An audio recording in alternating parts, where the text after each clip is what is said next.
Good evening, everybody, and welcome to Spit Dat Digital, which is the live online version of Spit Dat in residence at Woolly Mammoth. My name is Kristen Jackson, and I am the Connectivity Director at Woolly Mammoth. Twain B and Drew are two of our most favorite poets over at Woolly.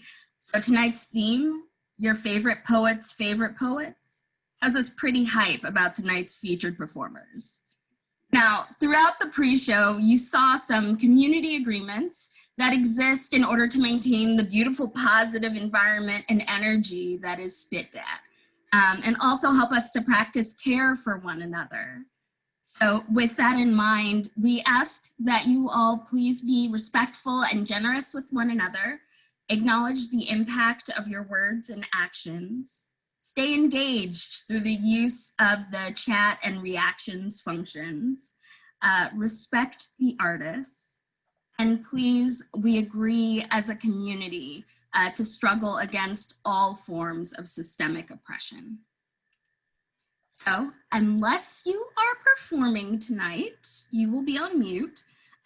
So like it says in the community agreements, please, please, please don't forget to use the chat or the applause functions to show the poets some love. I also want to encourage you to show your face if you feel comfortable doing so. The event is being recorded and live streamed on Facebook. Hey, Facebook folks. But don't worry, if you're here in the Zoom room with me, showing your face will not cause you to be seen in the stream. Now, another way to show some love tonight is by tagging Woolly Mammoth and Spit Dat on social media using @WoollyMammothTC or @SpitDatDC, and of course the hashtag SpitHappens. On behalf of Woolly, we're so thrilled to have you with us this evening. And without further ado, I'm going to turn the virtual mic over to our co-hosts, the amazing, amazing Dwayne B. and Droopy. Lions and tigers and bears. Oh my. Lions and tigers and bears. Oh my. Yo, Dwayne Beezy, Drew Peasy got a secret. Yo, what's the secret? You know that I can keep it. What's going on? What's on your mind, Woody? Well, it's like this. I got me a fly shorty. See, Dwayne Beezy, I got a fly shorty. Yo, your fly shorty ain't flyer than my shorty. Yo, the sky ain't no higher than my fly shorty. That's word, but my fly shorty would ride for me. See, she's fly. Understatement.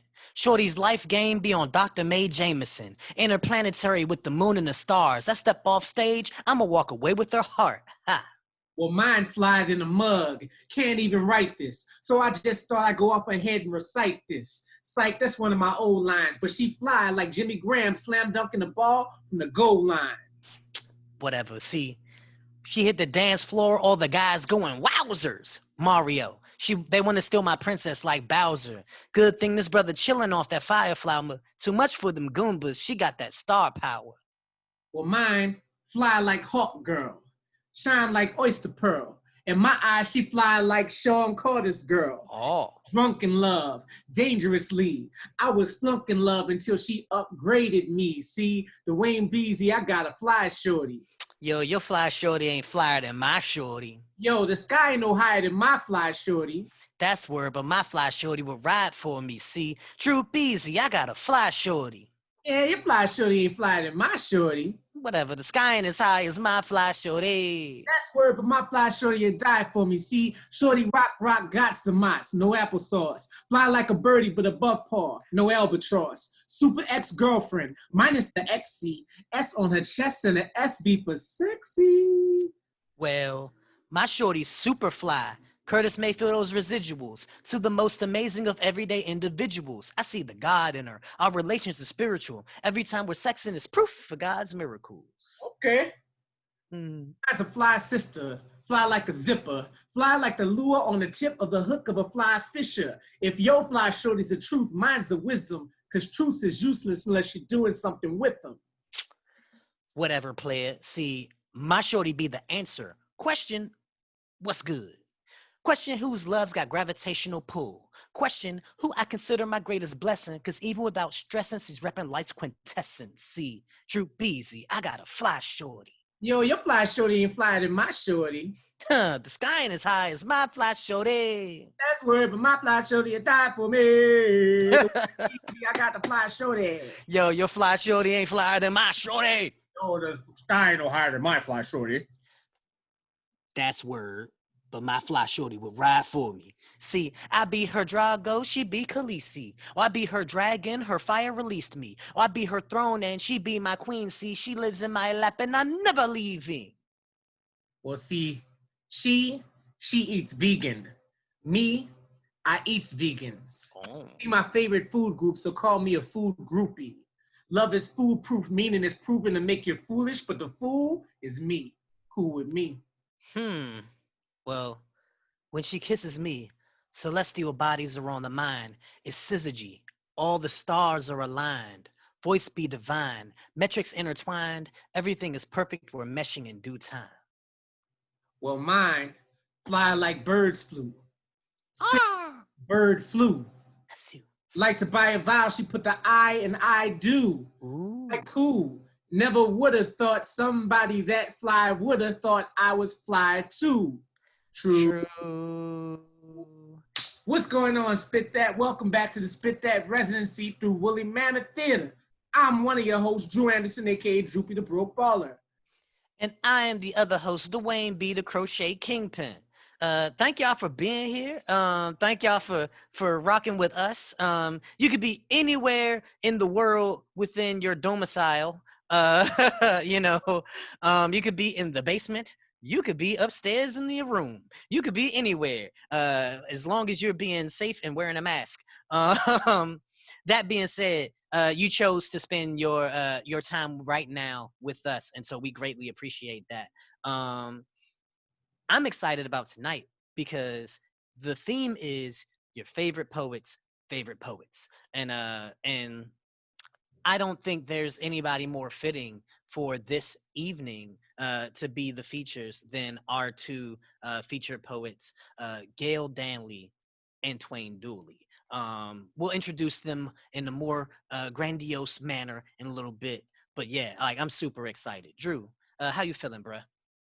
Outstanding. It's also a special day because not only is it Labor Day, but our two features, Gail Danley and Twain Dooley, are a married couple, and today just so happens to be their anniversary. Woo! Celebrating poetry, celebrating love. We're just here to celebrate. So we're gonna rock out, do this thing. Excited to do it. Yes. So we have one astounding open micer on the list, and that open micer happens to be one amazing artist, and Spit That fam, Spit That royalty in real ways. So if y'all could please bang your hands together, hit those little emojis, hit the reactions and everything in Zoom. Let's show some love in the chat for Luna the poet.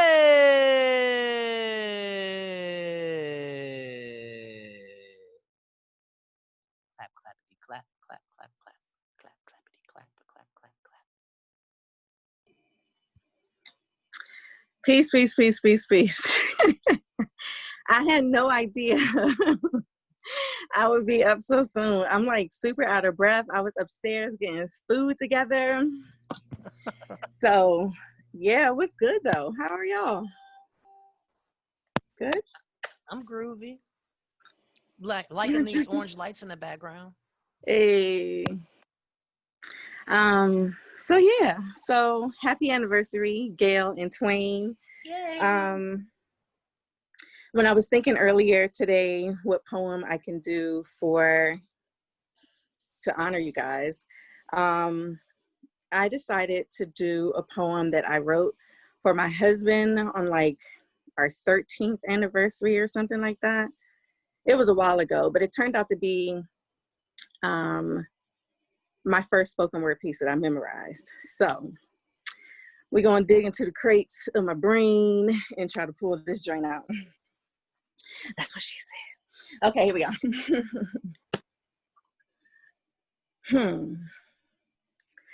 This is me, trying to describe my love for you, something I've never attempted to do.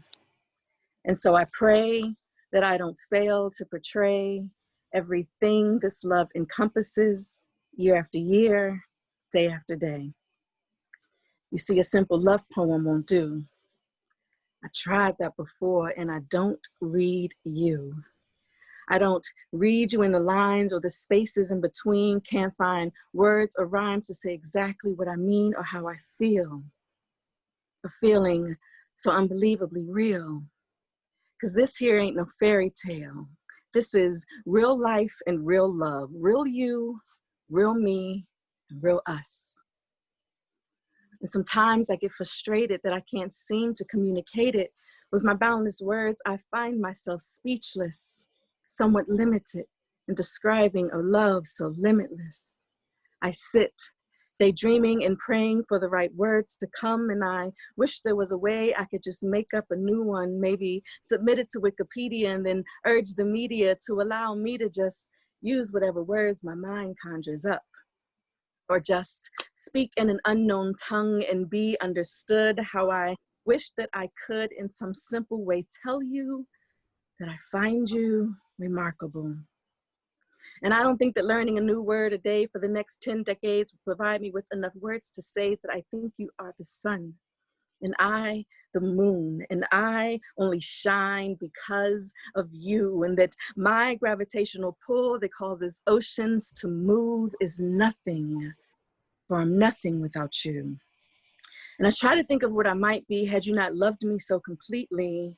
I wonder, but I don't welcome back. I look for, but I don't look back. I see how, but I don't see that me, that incomplete me.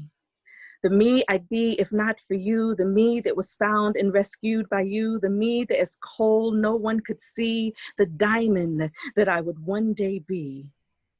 But you did. And when I hid, you found me. And when I fell, you lifted me. And when I doubted, you believed in me. And when I was afraid to love, you loved me. When I was afraid to give my all, you gave your all to me. And from your example, I see that our love will always be strong, our bond unbreakable, our love unmistakable. See, I once heard and I found to be true that a best friend brings out the best in you, and you have definitely brought out the best in me. And I see me, a reflection of you. Because even if roses are red and violets are blue, they have no bearing on me and you. And I could carry your heart with me. I could carry it in my heart. But the part I'm trying to make clear is that this isn't an average love poem, my dear. See, what we share, most people don't make it there. And what we have, some can only imagine. My math may seem off to some, but we see 4 kids plus 29 years equals pretty fucking awesome. And notice I didn't say 29 years of wedded bliss, because I won't lie. We had to put in blood, sweat, and tears to keep this alive. We used our stumbling blocks as stepping stones and found what would sustain us when we grow old. I took from him, he took from me, and we found this middle ground called we. And we share a love that, although complicated, we share a love that makes us feel elevated. Sometimes in him I find my sanity, and sometimes he finds his right mind in me. You see, a simple love poem won't do. I tried that before, and I don't read you. I don't read you in the lines or the spaces in between, can't find words or rhymes to say exactly what I mean or how I feel. The feeling so unbelievably real. Because this here ain't no fairy tale. This is real life and real love. Real you, real me, real us. And this is me, trying to describe my love for you. Something I've never attempted to do. I just hope that you recognize my attempt and know that I meant to say just a little more elaborately that I love you, and I love the way you love me.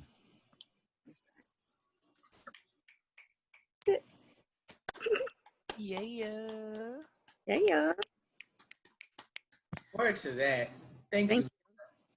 Thank you. I'll see you guys soon. Love you. Love you too, Luna. Peace. Yeah. Yo, y'all show some love. Show some love for Luna in the chat. Show some love for Luna in with the emojis over on Facebook. Show some love. All of that. If you were looking at the woolly mammoth story earlier today, I had like I did a post of a whole bunch of poems from different poets and whatnot, and boom, this is from Luna's collection of poetry back when she was going by Luna Moth. The Welcome Me joint, like, doesn't even have her name on the front cover. It has a Luna Moth on the cover as the signature. I was like, yo, boom, you be thinking, Mo. You be thinking. See you out here. Yeah. There's a lot of love going up for Luna as well. Marissa, who we haven't heard from and seen in a long time, welcome back, family. Says you have a beautiful flow. Carla and Jamie Hine say it's so beautiful. Lunaverse is beautiful from Big Homie. That was simply amazing from Laurie Sales. So yeah, it's a whole lot of love. It's a whole lot of good love vibes. Feeling it. Yeah, yeah. Nah, So I'm gonna check the open mic real quick. I just did. And what we don't have a whole lot of is other folks on the open mic list at this time. So as Dwayne has continued to invite us through the chat, we would certainly welcome any of our Spit Dat family to share. But feeling that you got some of your favorite poets in the building, and I'm prepared at this time to kick off a little cipher. So with that said, I would like to start with this poem that I wrote. Well, first of all, let me just say, our features tonight, Gail Danley and Twain Dooley, are slam royalty, DC, Maryland slam, international really slam family tree roots, and individually and collectively, they taught me so much, not just about writing and performing poetry, but also just how to carry oneself, how to navigate problems and relationships and yourself. And I'm greatly appreciative to have sat as a student at their feet and having had the chance to introduce them over the years at different venues. I remember introducing Gail at Spit Dat when we were at the Mocha Hut. So this had to be something like 2007 or 8. It was whenever I wrote The Bully, because that was the night that I debuted my poem, The Bully, just about different things that I was experiencing as a host in an open mic scene. And I didn't even really host that night because I didn't want to mess with the energy. I wanted to kick off the show doing that piece, dramatically walk out the back kitchen door, and let Dwayne host for the rest of the night. And I didn't come back until it was time to introduce Gail. And so these folks are bookmarks, if you will. If you're to have a little poetic pun there, they're marks in the book of my poetic life. But maybe that's not the best metaphor, because a bookmark is something you could remove. You know, maybe they are the book. Maybe there are pages in the book of the story of my poetry. So with that said, I'm going to kick this off and introduce my funky Uncle Twain, who goes by the Funk Poet, with this poem called Funky Uncle. You see, the roots and leaves of my slamly tree spread wide and run deep, continuously fed through the xylem and the phloem by the rhythm and the flow of lyrics and poetry. But there is one who done stunk up the leaves like skunk weed, injecting the trunk full of funk until the roots were on fire. You see, I got this funky uncle, but not funky like socks, more like funky like hip hop, funky like rock, funky like funk that, funky like funk. Larry Blackman cameos all up in his prose. Word up, type of uncle to chaperone your prom and steal the attention. No ill intentions, but it's just implicit in his biochemistry to menace the once empty dance floor, making magic accidentally like the sorcerer's apprentice bee. The afterlife of the party, mixing up an ocean full of potion, poetry in motion. Y'all know the name, because your dates are all in a circle saying, go Twain, go Twain. See, that's my uncle, and he funky.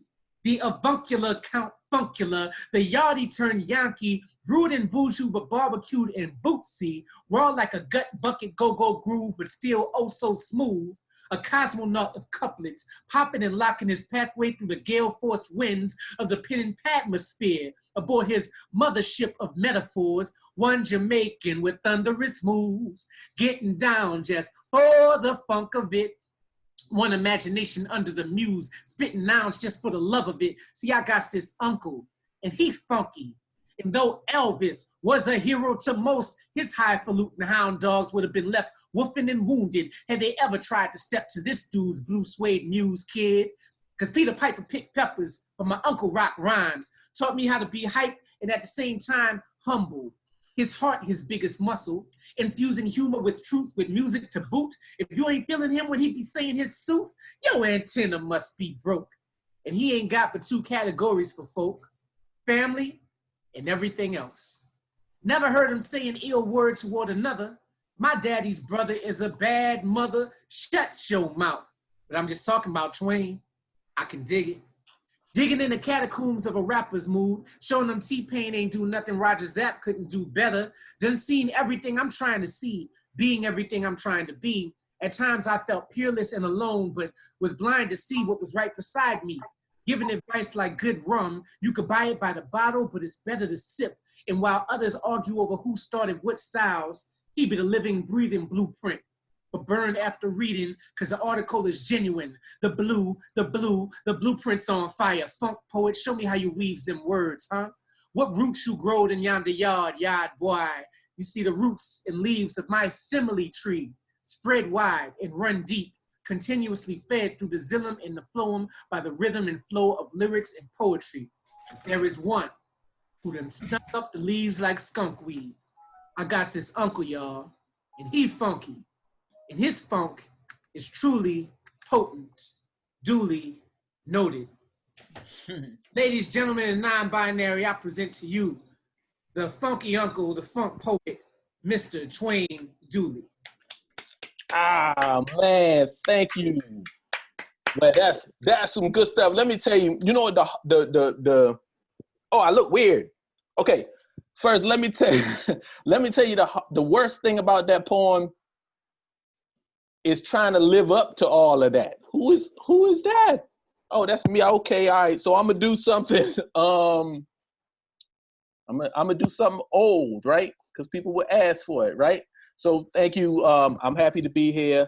I see they changed my name from Gail Danley to Twain Dooley on the thing, and I appreciate that. Even though I am nothing without Gail Danley, but whatever. Let me shut up. I'm gonna do a poem. I'm gonna get this one out the way. This one is about all the social unrest that's going on in all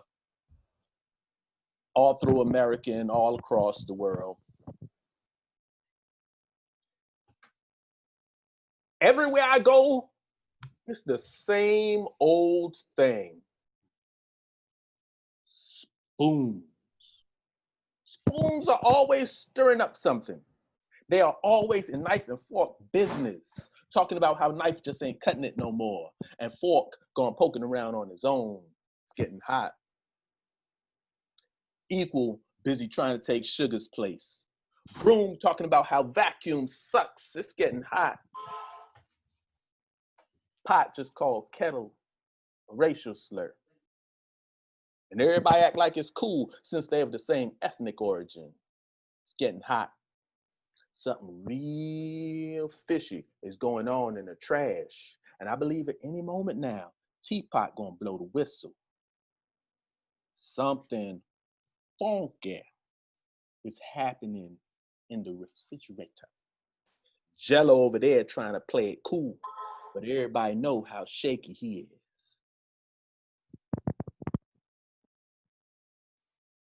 I never learned to trust crackers. They crumble too easily under pressure. And those of us who used to get along with everybody like cheese, we're now starting to grow hard around the edges. Ice. Ice thinks he's cool. Ice think he's slick. Ice think he hard. But there's a whole rack of fools just like him, locked up in the deep freeze. Bunch of squares. Some people laugh because they got them plush living room lives. Me, I grew up in the hard, cold linoleum of the kitchen where it gets real hot and I can't seem to find my way out. That's that jump. Yes. How we doing? How we doing? Everybody. Woo! Twain, we doing great, brethren. Oh my gosh. Man, I don't know. This medium is way new to me, so I'm just doing whatever. Cause I can't see all the people react. Let me switch to gallery view, see if that helped me see what the people look like. All the people's blacked out on here. Okay. Black art.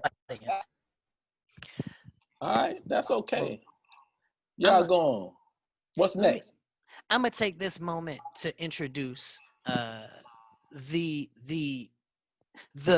other whole of this pairing. You dig?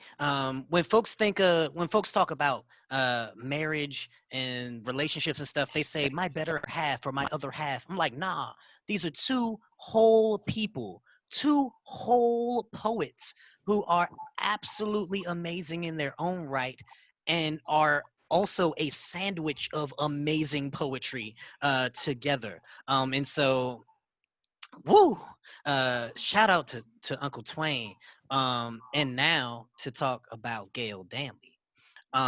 So I could read some of the bio real quick. You know, Gail Danley, BA, Howard University, MS, Syracuse University, is a championship poet and grief writer. She has won both the national and international poetry slam titles and has been featured on 60 Minutes, in the Baltimore Sun, and the Washington Post. Gail, for me, has been a grief counselor in some of the toughest times, has been a warm soul to support me as I searched for gainful employment during the beginnings of parenthood, has been an inspiration for how to share poetry and be comfortable with my voice and my life. Gail, I will never forget the first time I saw Gail feature. Gail came walking through the audience just talking. And you never knew when the poem began or when the story that inspired the poem started, or when you just were in this experience and you felt it and it was raw and real, and you just didn't know what was going to happen next, but you knew that you loved it and you were happy and you were part of this experience with everybody, and as she led us through, and we're talking like real raw poetry, can be refined and wonderfully written, but also very raw and emotional. And that's something that I take very dear and near into my heart.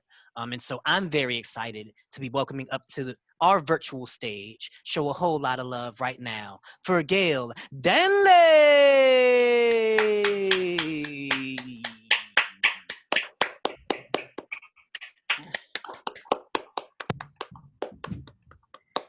I'm trying to hold myself together these days, right? As my beautiful and brilliant and also courageous line sister prepares for the fight of her life, the fight of becoming Vice President of the United States. And I have to remind myself a lot to not take things personally.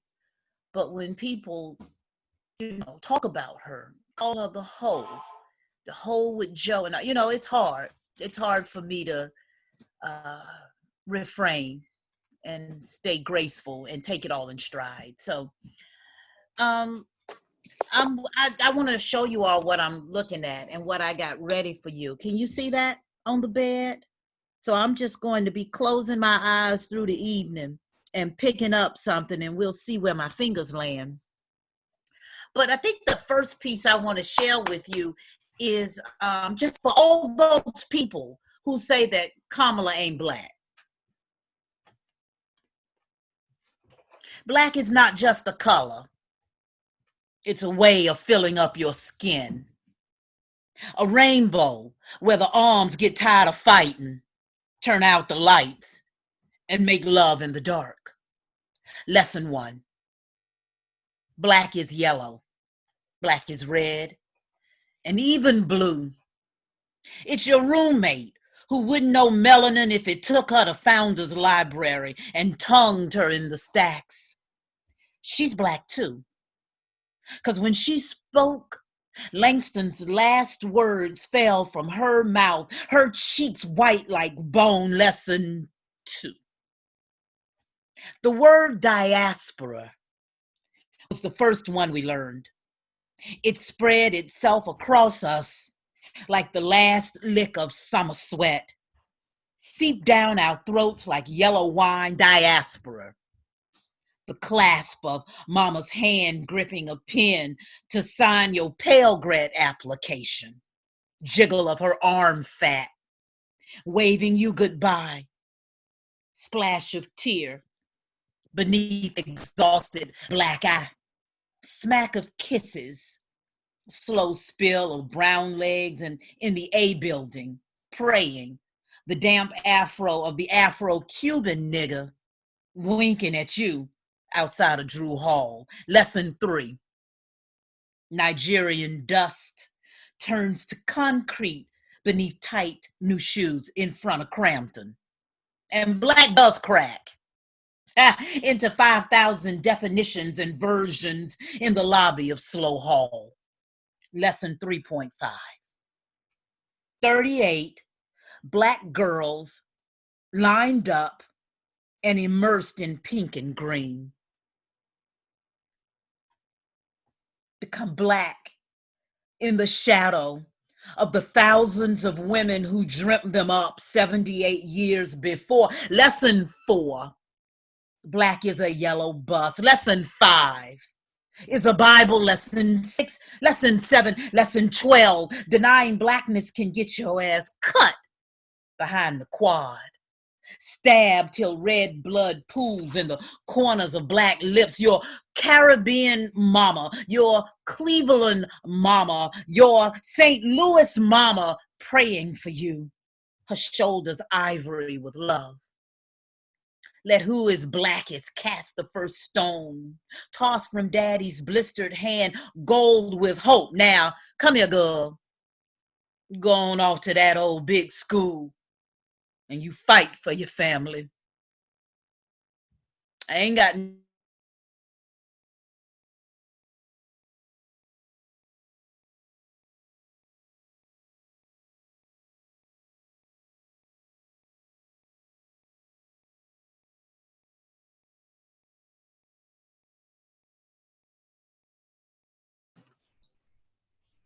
Look like we froze up there, huh? Okay, yeah. I wasn't sure if that was just my screen or everyone's. probably mine. Hang on. Wait, I hear Wait. you now, Gail. Uh-oh. Am I back? I think you may be. Can't see. My laptop is so cheap. I got it used. So it cuts out a lot. How's it sounding, Kristen? Give me a thumbs up or a thumbs down. You sound good. You just look choppy. And it's saying from my side, Gail. I look like that?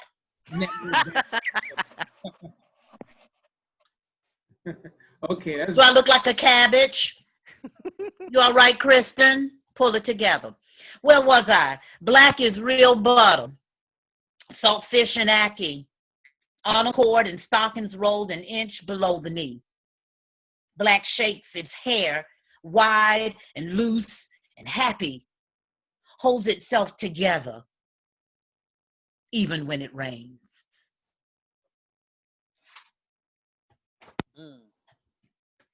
Yes, Gail.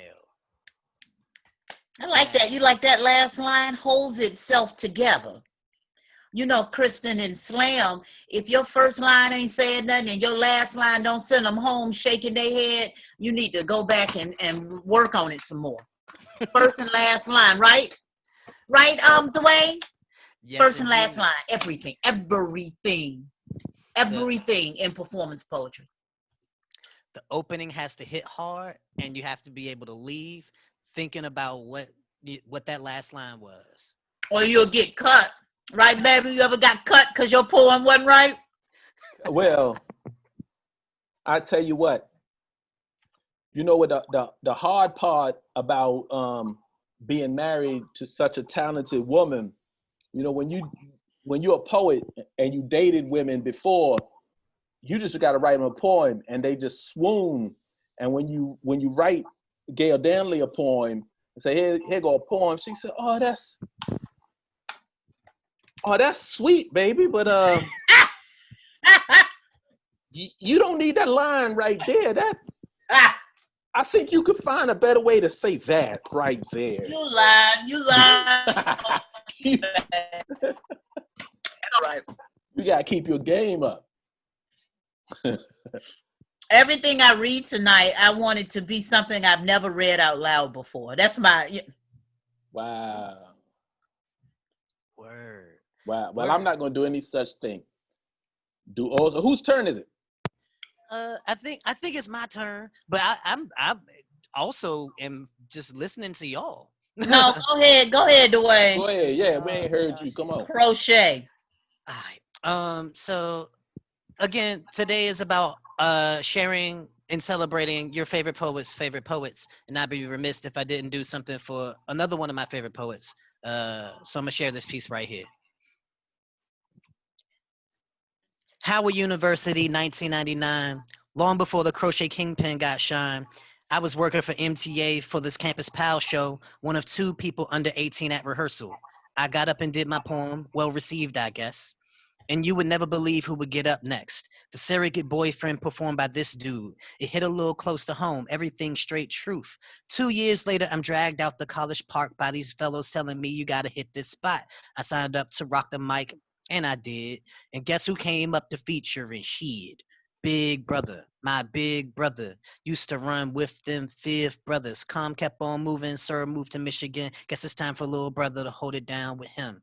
Fresh out of high school, they moved the spot to DC. Droopy now hosting Redline, Northeast, Brookland, DC. $5, few seats. And I'm up in the spot damn near every week. Wasn't a co-host yet, just an avid fan. Had a little way with words, wanted to be part of the fam. When Droop was running late, I would cover the rules. This was making leeway for Drew making mad moves. I remember when you made your way to 106 in Park, handed free your CD. We figured that'd be the spark. But it sparked all right. The wildfire is on. Corny rappers taking shots on brokeballer.com.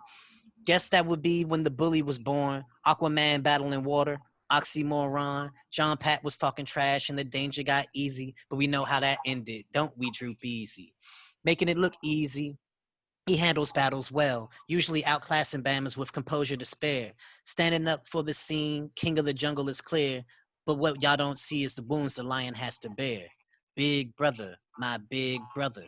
Used to run with them fifth brothers. Calm kept on moving, sir moved to Michigan. Guess it's time for little brother to hold it down with him. 2010 was supposed to be the year of the Drew. Shit, if mofos only knew. Thought he was having a kid, was trying to figure it all out. Didn't tell me, but I figured something was going down. Was afraid I would judge for the situation at hand, but never doubt, big brother, I forever got your back. Come to find out, shorty was out of whack. Googled her. She had a history of setting up traps. Dodged that bullet, and it wasn't the first. Remember in that alley when those guns burst? When I found out about D, Droopy gave hope. When Katrina hit the levees, seemed his heart broke. When Straight No Chaser made multitude of mercies, the goal was being set for his artistic purging. Mock Tub Mafia, racket shit, DVD, mixtapes on deck, show ideas for touring. I moved to be more and we don't, I moved to be more, and we don't ever have time. But Big Brother is constantly on my mind. It isn't every day a transplant meets a local guy, takes him under his wings, and teaches him how to fly. So this is for you, the bully with the cause, batter of the flapjack, master of the bars. He reps my city, even though he's from New Orleans, broke baller, aka my big brother. Passing it over to you, Droopy the broke baller. Which I'm greatly honored to have been your big brother, good sir. And I hope I can continue to be a good one. Thank you for that tribute, Dwayne. That was quite timely. Sometimes you just need to look at your life and see kind of who you were to whom. And it feels good to know that I was somebody to somebody like you. So word up. Thank you, bro. The shirt I'm wearing right here is for one of my favorite poets, Mary Bowman. If y'all were here early, if you came in like between 7:30 and 8 and saw when we were showing our videos about the history of Spit Dat and some of our rituals, one of them was sparked by Mary Bowman, one where we say new shit, fresh out the ass, son, just hit the water blue. Mary Bowman, phenomenal poet, super dope sister, HIV activist, LGBT activist, and sadly we lost her in a physical a few years ago, and I was honored to have the chance to speak at her funeral. And so I want to do my favorite poem of Mary Bowman's, and it was not in either of her books, so I had to find a video of her doing it on YouTube and transcribe it, the things that we do for love. So this poem by Mary Bowman is called Church. Broken, shattered vessels desperate for something other than weekly troubles. Sundays we danced. The organ would cry out against the blaring snare and the cymbals would crash. The bass would laugh at the screaming guitar, and our scars were ignorantly hidden behind holiness. We didn't know that ankle-length skirts with matching wrist-length blouse would not only keep the deacon from becoming aroused, but also hide the demons dancing in our souls. Deadly sins corroding inside our toes, sanctuary carpets soaked in hypocrisy, bishops blinging in pulpits, diamonds shining brighter than the S-O-N, running a race we couldn't win, running for Jesus. Caught a second wind, we never get tired of the cycle. Monday through Saturday, sinning behind closed doors, but the doors of the church are always open, but only open when it's convenient. Leaning on a leaking cross, Jesus is still bleeding because we are still driving nails through his hands. Fuck that shit. At least we danced. Preacher man, tell me, is it really a sin to be gay? Or is it a sin because you are afraid that we'll find out that you sucked a dick or two in your day? Pastor, please tell me that it's going to be okay without me having to lay big faces at your feet. Tithes and offerings paid with nothing in our refrigerator to eat. I remember the tears cascading down my cheek. I couldn't believe that these sanctified, Holy Ghost-filled, fire-baptized church people disowned me because of my flaws, considered me lost because they didn't want to take the time to find me. Fuck that shit. At least we danced. God, I'm confused. Was it the pastor who gave me salvation, or was it you? Pastors playing Pikachu, electrifying the people with the same old sermon. There is a land, ha, floating, ha, with milk and honey, ha, dance, ha, and you'll get the money, ha. Without the benefit of living debt-free, fuck wealthy. I want the riches, so I can come up in the church with that fresh shit on my arm, and I got something crazy on my arm, my heart. But we look past those sleeves. Deacons, preachers, and missionaries are all sinners seeking forgiveness. But when that clergy badge is shown, they are prone to pretend like everything in their household is golden. Their homes are broken too. I know because I'm the granddaughter of a preacher and the daughter of a missionary. And on Sundays, me and my mama danced, then came home to an empty house. My father sometimes nowhere to be found. I had grown accustomed to the sound of silence. My mother had the act of ignoring her pain down to a science. We were just plain liars, smiling through broken hearts. Usually daddies who attend nightclubs regularly break families apart. But it was my mother in that backward-ass strip club she still dances for. That pussy pimp preacher turned my mother into a whore. And she wonders why I didn't want to dance anymore. And I wonder why she is still broke dancing. See, Pastor knows how to keep his hoes just above pole. There was nothing that I wanted more than for the arguments to stop. I wished I was old enough to just say, look, Daddy, Mommy gives all of the money to the church because she's hurt. And she believes in seed planting. She sows for your harvest, so just come home. I promise that's all she wants. But I was too young. But not too young for long nights and morning arguments. And I danced hard, thinking that was how the problems were fixed. And my mother, she wonders why I don't want to dance anymore. And I want to tell her that going through the motions in the name of Jesus becomes a bore. Besides, I don't want to be anybody's whore anymore. I like just being a child of God. It's kind of hard, dancing to a beat that has slipped away through the cracks of my broken heart.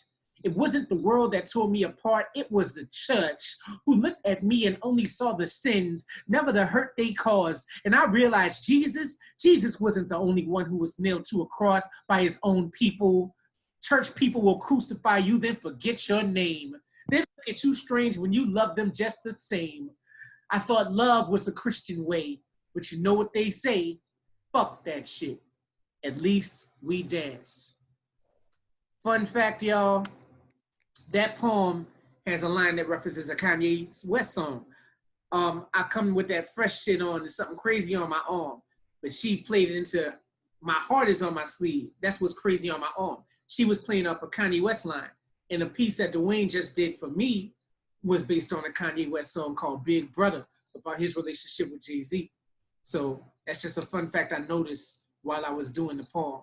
But for now, I'm gonna pass it off. Since we went from little brother to big brother, now we go from big brother back to funky uncle, Twain Dooley. Okay.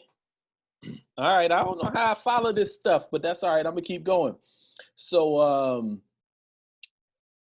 before the night is through, I just want whoever's listening to know that the second most important poet to affect me was Etheridge Knight. So prior to reading Etheridge Knight, I had written a few poems, but I never took it seriously. You know, I'm kind of a joker. And my younger brother was in college, and he was an English major. And Etheridge Knight came to his school, and he brought me original Etheridge Knight book and handed it to me. So you need to read this. And I read it, and it changed the trajectory of everything. I was like, oh, I am writing poetry. It's just not good. So it changed the way I thought. All right, I'm gonna read a poem. Gail reading things off of paper. I'm gonna try to read something right now without glasses on. Maggots are white. Have you ever watched them squirm in and out of old meat, decaying flesh? Do you ever think about how the only way they can live is death? Pus is white. Bacteria gets under your skin, murders your adolescent self-esteem. Killer whales, killer sharks, white. White bread, white pasta kill you from the inside. White liquor make you wish you was dead. Hospital walls are white. They reflect the light. They keep me up all night. My mother too. She shifts and squeezes her eyes tight. Her youngest child lay dying in the next room on clean sheets. Here in the family lounge, in the godless hours, the doctors wearing white coats break the news to other families. They crumple like paper, like sandcastles, like avalanches are white. White hurts my eyes. Lies are white. My baby brothers white blood cells, the ones that are supposed to protect him from invaders. The white blood cells are eating the red colored ones. Magic is never white. Angels' wings, they white. And so is their breath. Frost, no chill. When they come for you, there will be no knights of any color, no heroes, only flags of surrender. I'm sorry I dropped that one. Yeah. So, yeah, so my baby brother passed away many years ago of lupus, and he's the one who introduced me to Etheridge Knight. Etheridge Knight said, I died in 1960 of a prison sentence, and poetry brought me back to life. So I just want to shout out my baby brother and Etheridge Knight because they are in my top 5 poets of all time.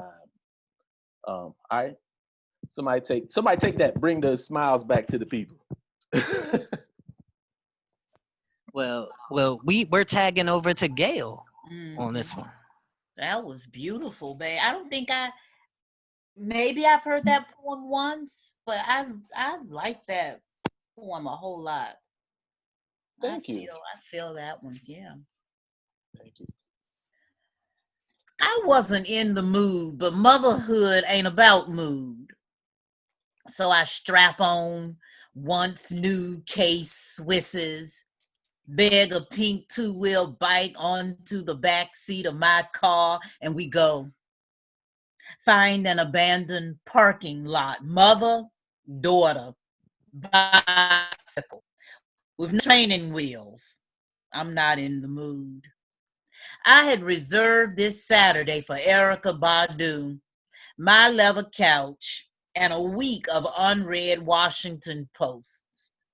But my daughter's eyes are switches that whip me, and she does look rather awkward, hunched over the metal steering wheel, Quasimodo style, nipple high to her mama, with those little wheels making her ride much too easy. So we go. Find an abandoned parking lot. She perches on the seat, unfriends training wheels, awaits my grasp, and I'm uncertain how to hold her. 2 hands or one steady palm bracing her back. 35 years ago, my daddy made it look so easy. A little girl, a man, a push, a second of gushing terror, then whoosh. And I pedaled into the wind's wide arms. We're having no such luck. The bicycle gods wrestle my daughter to the earth and laugh at her each time she teeters east and west. We're so ridiculous. I run behind her, clutching her neck, frantic. I am Lucille Ball in blackface. Just focus, baby. Hold up. You'll get it. No, use both hands. Okay, that's okay. Just back up. How did my daddy do this? Did I miss a class? I'm not in the mood. My daughter is embarrassed. Big girls glide by on roller skates, and she needs her mama to keep her on her bike. I try to let go, but she's not ready. Flailing every time I release my hold, then finally, pushing away.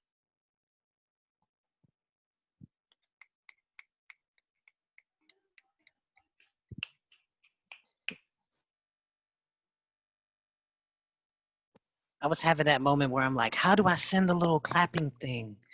I was like, yes, find the emojis. Gail, that felt so much like it put me right there when I was learning to ride a bike from the father of someone who I was dating when I was like 23. And then trying to teach Darius how to ride a bike and failing miserably. Just learning how to let go. Just The Gayle. whole metaphor of, and I think, Gayle, can you just- all hear me? I think I'm lying. I think Twain taught all the kids how to ride bikes. But it just sounds so good, right? The whole metaphor of it. You know? Baby, you taught Noni, right? Who taught her? You know, your memory better than mine.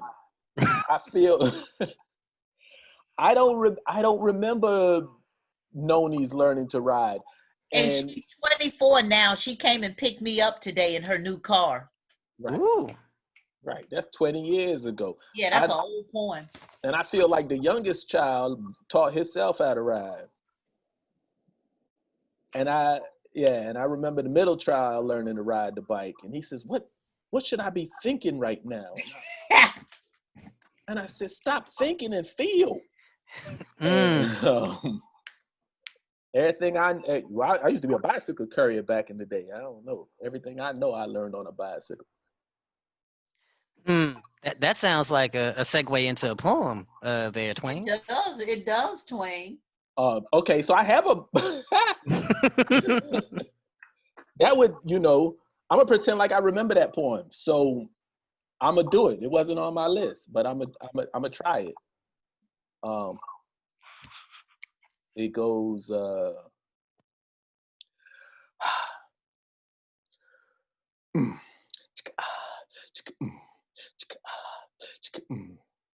Oh, this piece is called Courier. Dancing to music in my headphones too dangerous. A madman's waltz with 2-ton metal beast, echoing chants of withered dreams. I am a circus performer, flying through traffic with the greatest of ease. A yellow line tightrope walker, a death-defying fool, flying feet, never touching ground. Heart race, fast pace, I slip through tight space, fear has no place. Echoing chants of withered dreams. I am a madman. My world is powered by my thighs and riding on my back. I am a Don Quixote challenging motor cars to battle. A fool flying, refusing to slow down. Brakes, please. Brakes are for cowards. Brakes. Brakes are my hero. Fool flying never slows down except to enter another cold marble building, meet another receptionist, lady in waiting for her knight in wool suit. Will she try and peek at what I got poorly hidden beneath my shorts, or have her nose in the air? Hey yo, sign here. I don't care. I spend my days out in the fresh air. The good ones pay the rent and the bad ones are spent sitting in the park, sipping on beverages and reliving near misses and hours devoted to flying through traffic with the greatest of ease, echoing chants of aborted dreams. Something like that. I haven't done that piece in a long time.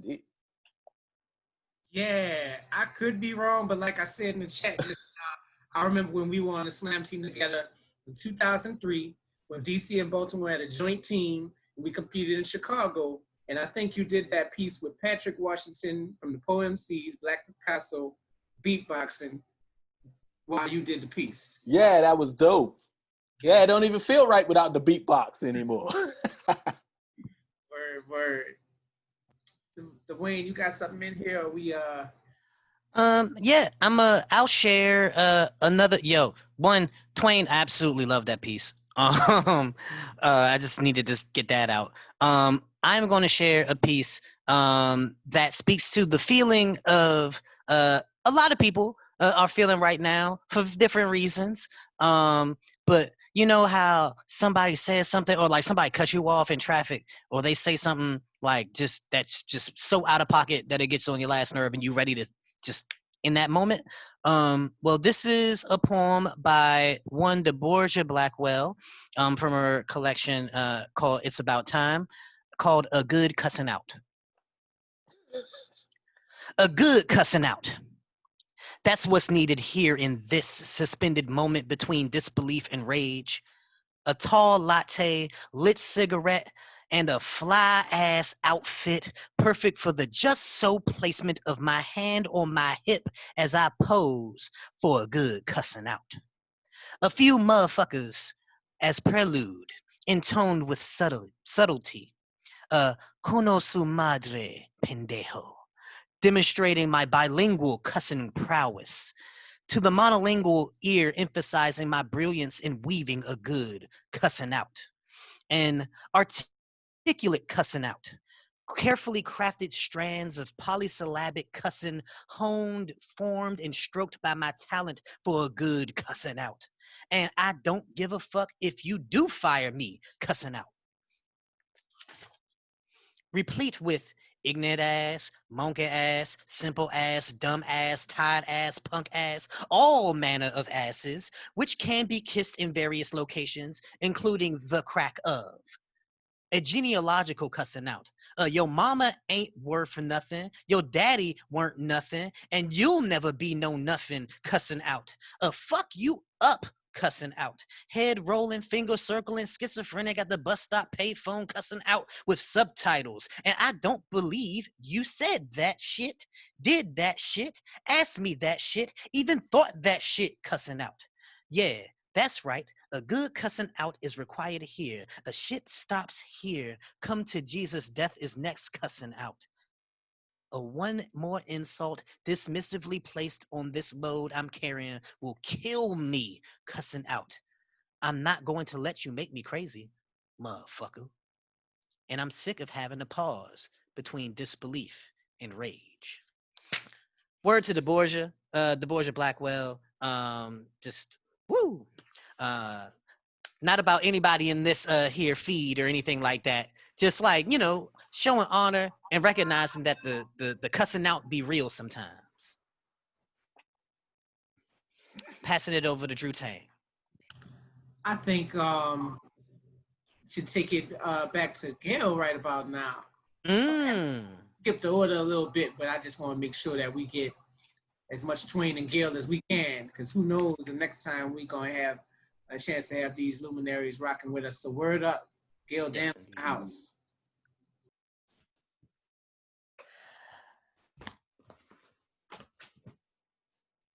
It was so good to play, to lose myself in running and falling, sweating and sitting legs wide open. Thighs tickled by the sun, just 6 little girls and 1 big boy, Derek Johnson.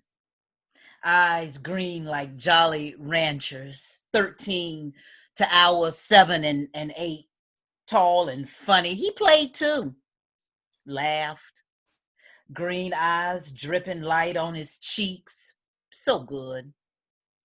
We played in the shade of his grandmother's magnolia trees, dug our toes in his granddaddy's grass, plush and soft like pudding. Derek's daddy was a doctor, so when Derek said he wanted us to play doctor, we thought, oh, well, he's got the right equipment. Maybe he has one of those cup thingies where I can hear my heartbeat on the other end of the string. He showed us his thing, all right.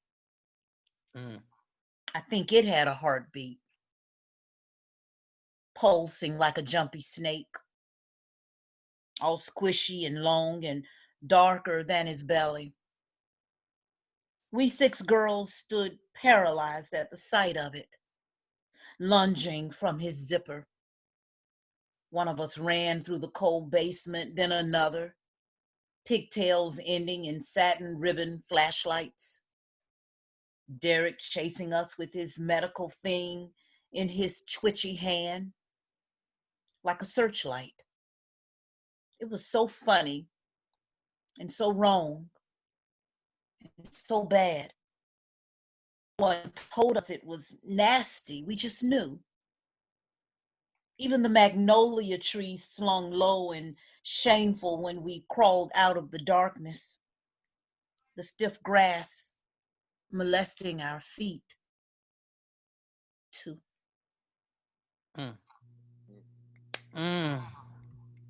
Is that molestation? Is it? I don't. I mean, he's 13 and we were 7. What do y'all think?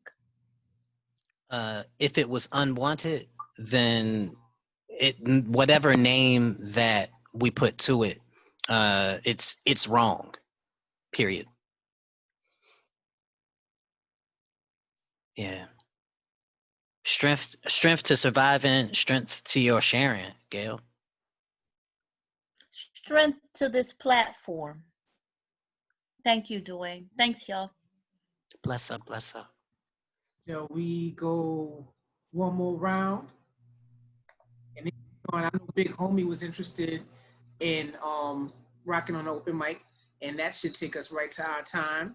And I saw that we posted Gail's card. Oh, we got both. We posted both. So if you look through the chat, we have a link for a e-card. One of the Spit Dat traditions is signing a card for the feature. So we have an e-card for Gail and one for Twain. So my folks who are on the open mic, that's your job. Feel free to jump on both and just say something about how these poets, our favorite poets touched you tonight. So a quote of theirs, of yours, just show some love.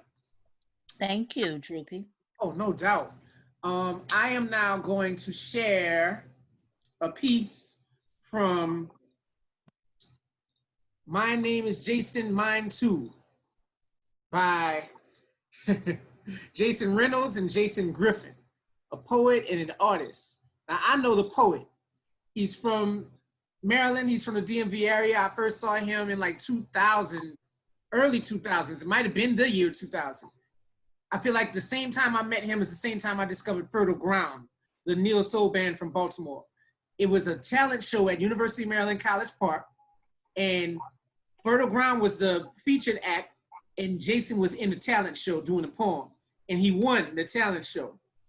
And so this book is about how he and his friend Jason went to New York to try to make it as artists, and they starved and struggled and ate fried tuna and peanut butter sandwiches, not together. And the book is a combination of Jason's poetry, or Jason Reynolds' poetry, and Jason Griffin's visual art. Mm-hmm. Brilliant. As you can see, when I first got it, when it first came out in 2009, when I first got it, it was $12.99. I looked on Amazon today, and to get it now is at least $60, because this cat then went and become the national ambassador for young adult literature. Mm-hmm. It's an actual position. They might have been, yeah, that's an actual position. But anyway, New York Times best-selling cat and all that. So I'm going to read a poem from this book, and it's called Question to a Friend. What happens if the pen runs dry and the canvas doesn't stretch? Or if there was no more paper supply and pencils didn't sketch? What if my hands suddenly were numb and there was nothing I could hold? Or if suddenly I was deaf and dumb and no story could be told? What if all I could paint was the color black and the only word I could write was wrong? What if my niche just wasn't my knack and I was misled all along? What if painting was a sin and poetry became taboo and no one ever clapped for me again? My question is, would you? Question for a Friend by Jason Reynolds. And with that, I pass it to my funky uncle, Twain Dooley. Okay. Ooh, okay, I don't know what to do. All right, so this is what I'm gonna do. I wanna tell a real short story. Gail Danley is former national and international poetry slam champion, and she had been retired from the national poetry scene for a few years, and some of us talked her into being on the 2006 poetry slam team, which I was a part of. And in our semi-final bout, we went into the last round in last place. It was real close between first and last, but we were in last place. And I got up and I did a poem. Well, let me just do the poem. So I got up and I did this poem. See if I can do it. It's from 2006-ish, right? It is written, in the beginning was the word. It's also written, y'all try to put on those airs, act real cool, but you got to realize that you acting like fools. Word up.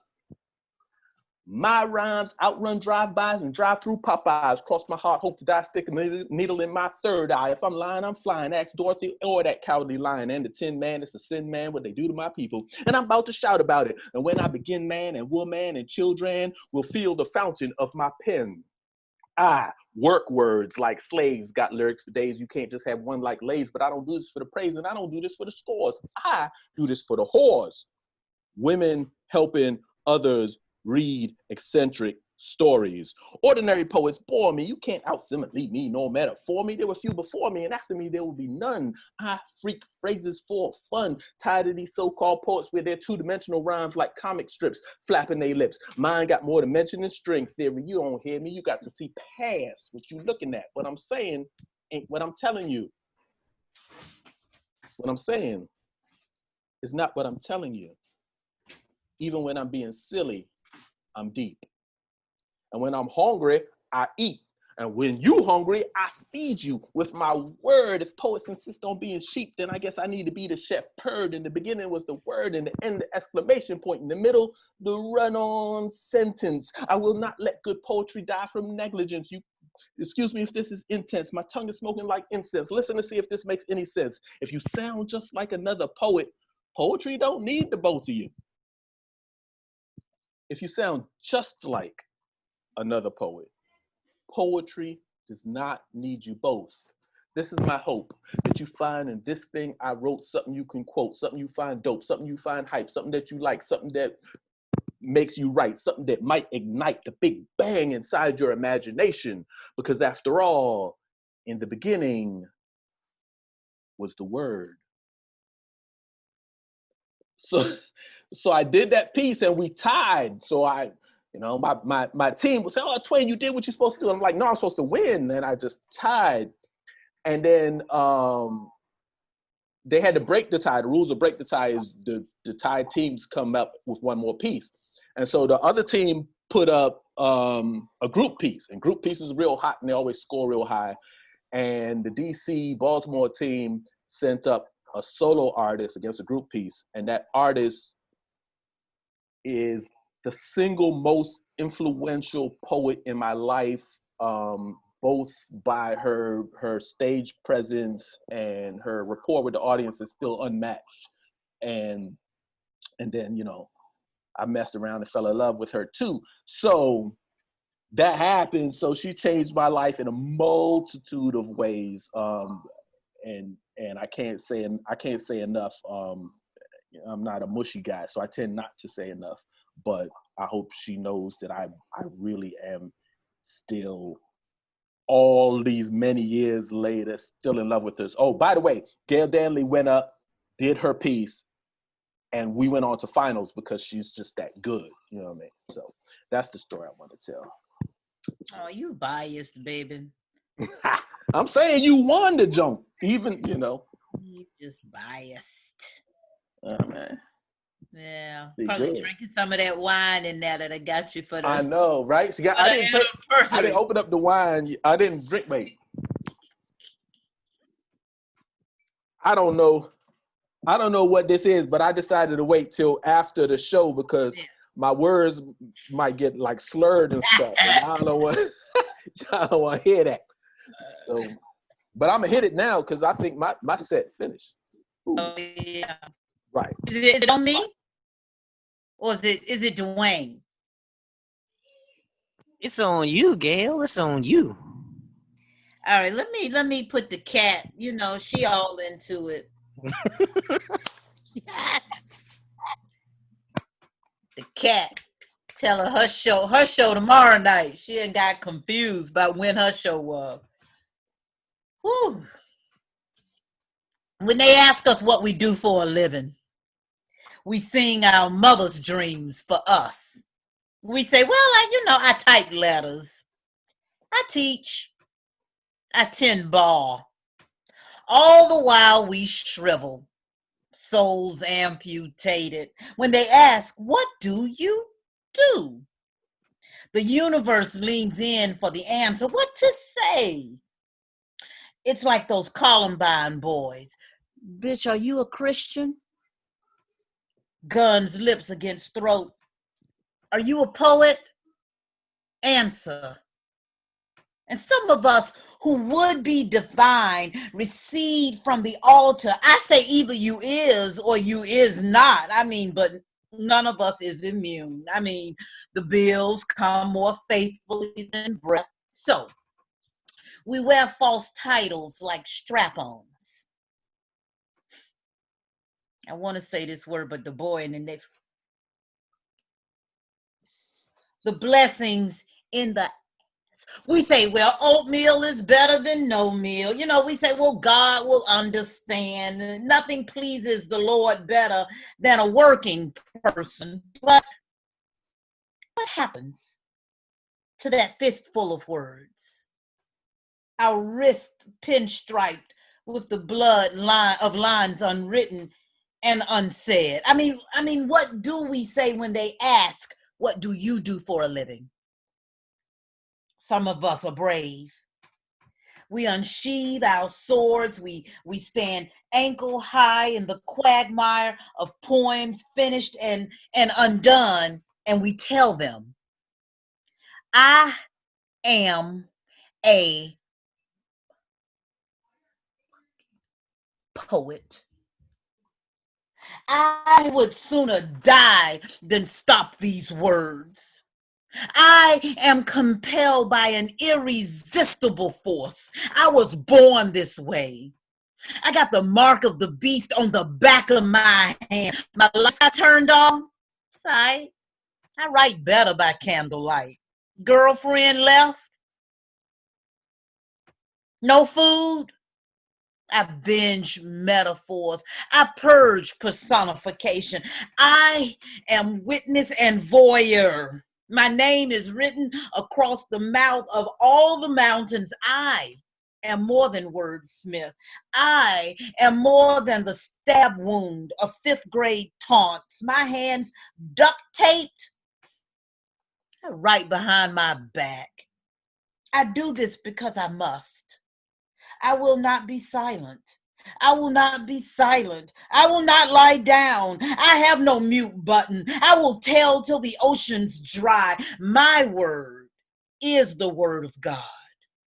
In the beginning, in the end, let it forever be written across the notebook that y'all call sky. I am a poet. I am a poet. I'm a poet, God damn it. And I will never die.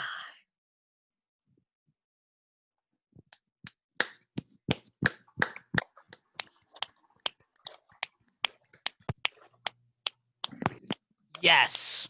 All of this. Yes. Yeah. I'm a poet with her own agency. Already told you that, Dwayne. Let the world know. And Droopy, I got tired of waiting on young audiences to see what they was gonna ask me to do next. There you go. I think 30 years. I think I did my time. What y'all think? Absolutely. They should be banging down your doors, giving you the money to come in and teach and do all the stuffs. So yeah. So I launched it. I got me 3 poets. Do you all know Dehasia? Yeah. Of course. Dehasia and Gowry. Oh yeah. Yeah. There it is. There it is. Oop, there it is. Y'all, everybody in the chat, everybody who's viewing, everybody on Facebook, I need y'all to bang your hands together, show a whole lot of love. I need y'all to sign the signature pads. We can drop them in the chat for Facebook as well as back in here in the Zoom room. And show y'all love for Gail Danley and Twain Dooley. And then you know, let's get their cash apps and everything up again too, so that folks can drop them a little anniversary celebration paper. You know what I'm saying? Yeah. One, it feels good to witness this incredible work, but also to have an example of people who have grown together in a relationship and in marriage and as a family. Y'all are y'all yeah. Feels. I'm gonna pass it over to Drew. Say something, Drew. We like Jada and Will, huh? We ride together, we die together, bad marriage for life. That's what they said. I don't know if y'all vouch for that one. But we ain't got no August Alsina, but you know, we got a whole lot of money. and We got money now. This is all I got to say about that. That is right there. Entanglement. That's what Badu had to say about it. Entanglement. This is Badu pussy, and since it is told that it is made from her panties, and there's much legend around what Badu pussy can do. I haven't did it yet. I think I need to say my prayers and stuff. I need to light some incense, some regular incense, and chant before I light this stuff. I got it. Collector's item. But anyway, we have one more. We have one more open mic who I wanted to bring up. Brother Big Homie, who's been showing love throughout the night. So as I come up with what I'm going to say for Gail and Twain and their cards, we about to bring up our Spit Dat family. So consistent. Yeah, I think when we were doing it in person at the Willie Mack Theater in rehearsal hall, I don't think he missed the show. And so we want to show our love to Big Homie. If he's still around and willing and able to spit, he here for that, pun intended. Okay. Hey, what's up, everybody? Okay, we're gonna try to make this stuff work.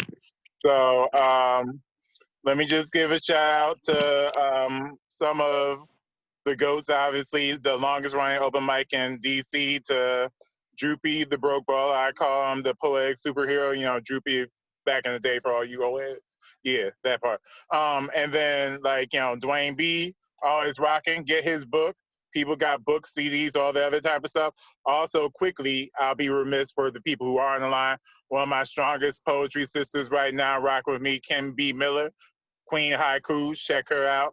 And then I'm doing a lot of stuff with Lyrical Faith, who got on the call late, but still awesome sister Delta Sigma Theta, which is, which I know she knows, Gail of Alpha Kappa Alpha. I'm Phi Beta Sigma, all the other Greek stuff. So like, yeah, so we're doing a lot of stuff with Black Greek poets, so check us out. And my favorite poet, I'm gonna go off screen for a second, and then I'm gonna give my favorite poet's favorite poem from me.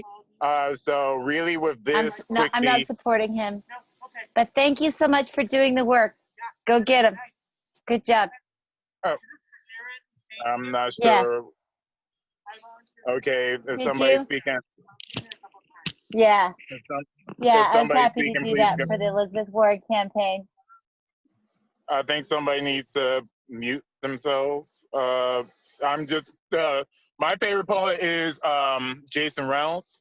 They're, as far as who really got me inspired and going before Droopy gave me my first feature, which I think I posted that. So I'm going to give a quick this is a haiku, 2 haikus.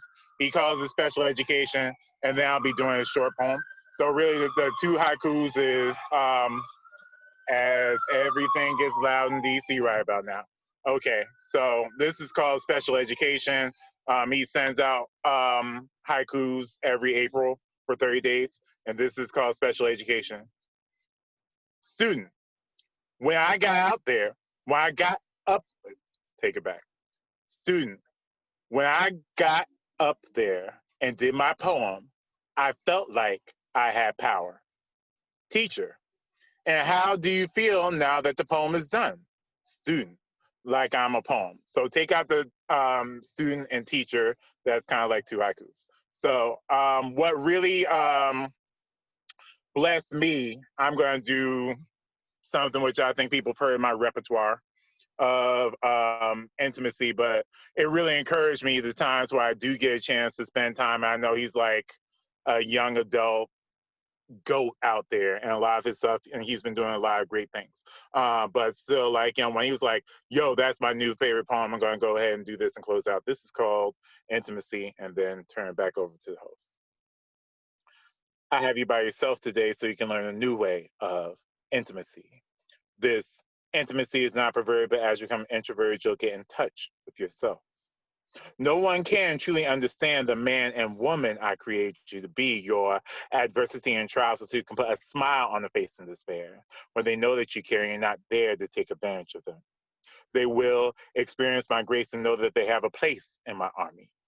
I am the commander-in-chief, and some have the wrong belief about the weapons of mass destruction. These weapons were words that touch sin meant to do them harm, but I'm here to tell you that none of these arms will prosper. The way you fight the enemy is with an intimate relationship with me, and that's why you're by yourself today. I know it's cliche to say that you're never alone, but without me, you could have never known how to be kept in the midst of the storm. I talk to your spirit and I whisper in your ear. As we spend quality time, I make it very clear the plans I have for you. When I speak my will, you want to doubt, but when it doesn't go to your plan, you want to pout, but my intimacy shows you my unfailing love. In your flesh, you fail again and again, but you need to know that I'm the only friend who sticks closer than a brother. You need to know that the lover of your soul will renew your spirit and make you whole, and that is true intimacy. I know that you're scared to love and you don't want to hurt, but as long as you know that your total worth lies in me, the intimacy will lead you to all truth. You don't have to be a sleuth. You have a clue.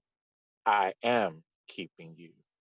The guilt from your past, please have no shame, but when you see your sin on others, please don't blame. I came so that you might have life. When you see your sin on others, please don't mourn. My child, you have no reason to mourn. Jesus was born so that you might have life.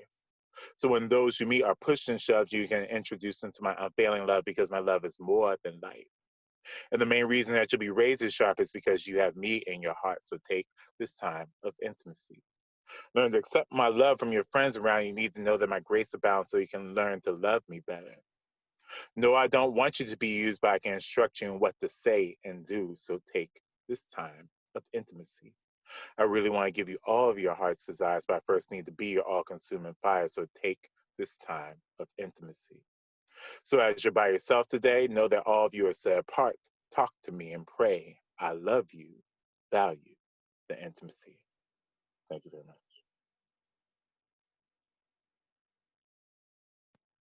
Bless up, bless up, bless up. Show some love for Big Homie. Holding it down. Indeed. True Yes. that. True all of that. Well, D. Yeah, Drew Tane. Time. Say that again. I think it's about that time we say those magic words. Oh yeah. Well, before well, yeah, you know what? Thank y'all for viewing tonight. Thank y'all for viewing. I want to say thank you to Gail Danley, Cash App Gail Danley, Instagram at Gail Danley, and Twitter Poet Gail Danley. Definitely support. Throw some money in there. Show some love. Word. I meant to ask about the legend of the different spellings of Gail, but while we here, I guess I'll ask that offline. Okay. All right. Word. Twain Dooley in the house. On Instagram as Funk Poet. On Twitter as Funk Poet. And the picture you see right there is a picture of him, if I'm not mistaken, in front of the actual mothership from Parliament Funkadelic at the National Museum of African American History and Culture, also known as the MOC. Word. But the shiniest thing on there is not even the mothership, it is that smile. You dig? Boom. And next month's theme is The Spook Who Spat by the Dat. We'll be rocking with y'all October 5th. And our features are 13th of Nazareth and Kim B. Miller, who happens to be in the Zoom room today. So yeah, get ready to have a good time with us. Lions and Tigers and Bears. Oh my. Lions and Tigers and Bears. Yes, goodbye.